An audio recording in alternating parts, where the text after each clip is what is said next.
What's up, YouTube? We are back in the truck. I finally got the new headlight switch. It's been giving me some issues. And then a fuse panel rebuild for the glass fuses that are in here. Every now and again the taillights decide to stop working, so I have no taillights, brake lights, turn signals, or any of those fun things.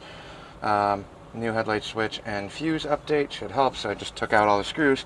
You got 4 screws up along the top ridge, and then 4 screws along the bottom. Angled up this way, that'll go into the dash, and then the whole center faceplate comes out. Technically I think you can do this underneath the car too, or underneath the dash. I just hate laying that way, so yanking everything out, and then let me get this dash out of here and we'll be back.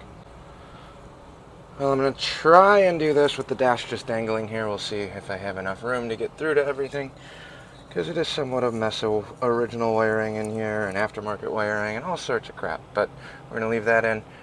Here's your headlight switch right here. So let me start getting this out.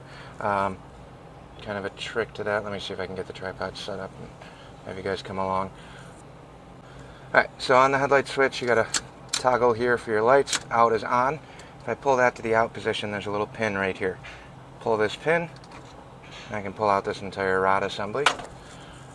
Then we're going to take a big flathead and try and loosen up this lock nut on the actual light switch itself. So I'm lucky on this one. I've had this out before, so it's not crazy tight. You're going to want to use a long flat section here. Mine is actually loose enough to kind of just turn. So I'm going to rotate this out.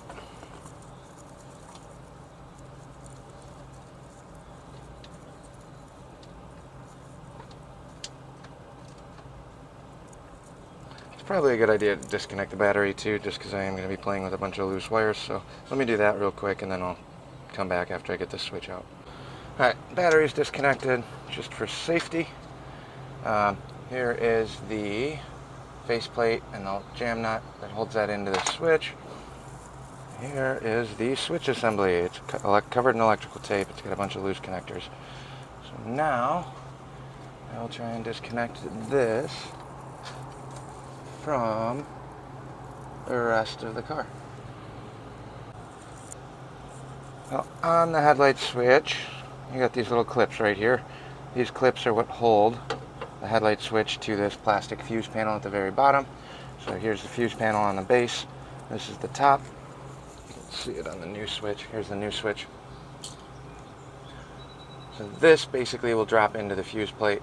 It's held on with these 2 clips right here and right here. So, in order to get those off, we need to look at this down here. And I think I need to push in the metal tab right up here, and that should let this slide down. Let me try that, and we'll be back.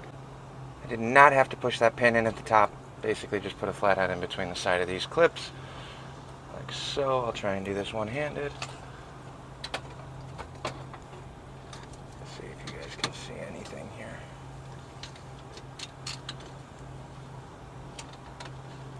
So here's the switch, here's the clip, screwdriver in between the side.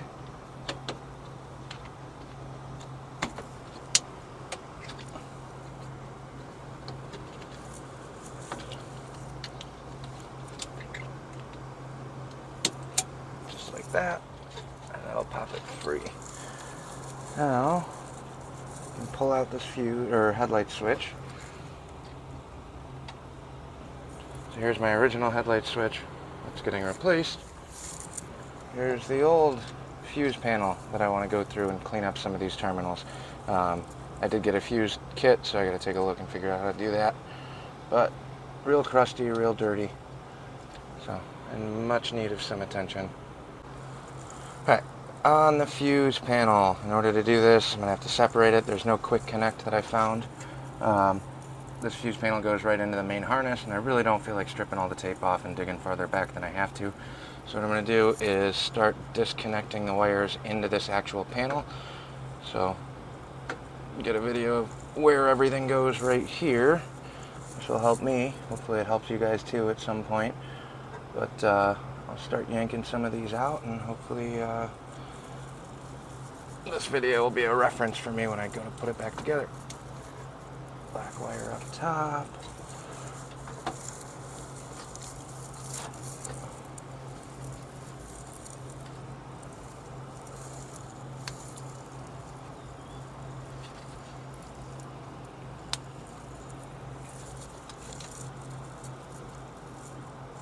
wire.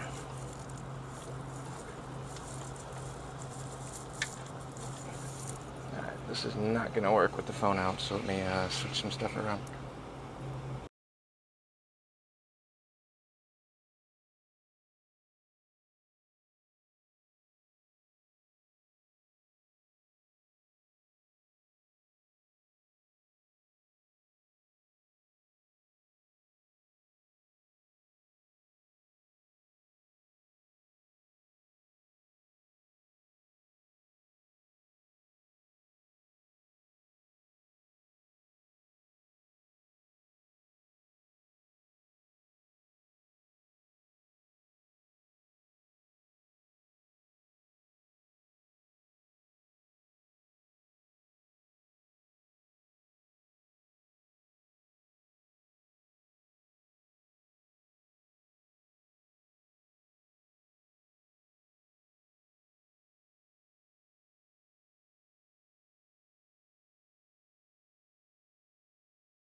What's up, YouTube? I got the brake light switch, or the headlight switch, back in, so that's working.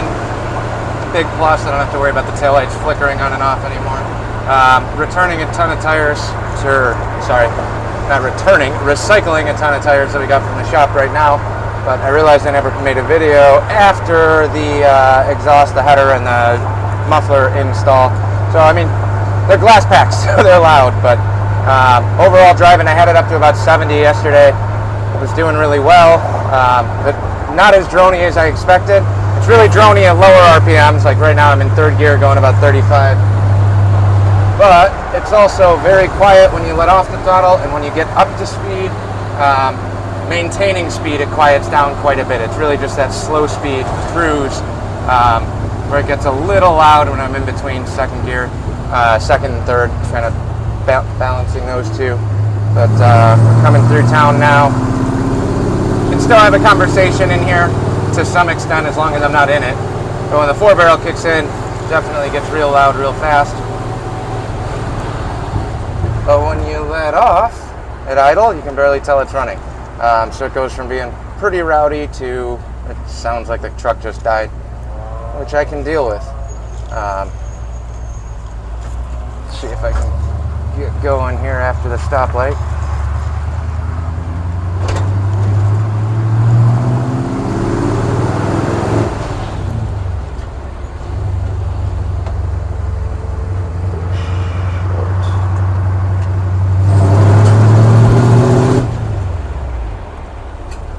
Strong, feels good.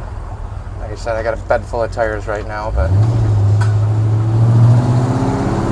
it's tame when you want it to be, not when you don't. So overall, really happy with it. Keep you updated as we progress. That Pertronics cast distributor is still doing pretty well. I've been messing with the timing a little bit. I pulled a little bit of timing out on the vacuum advance canister, just because it was pushing in too much timing and I didn't want to tune the motor back to make the advance work, but the adjustability definitely makes that worthwhile. So catch you guys later.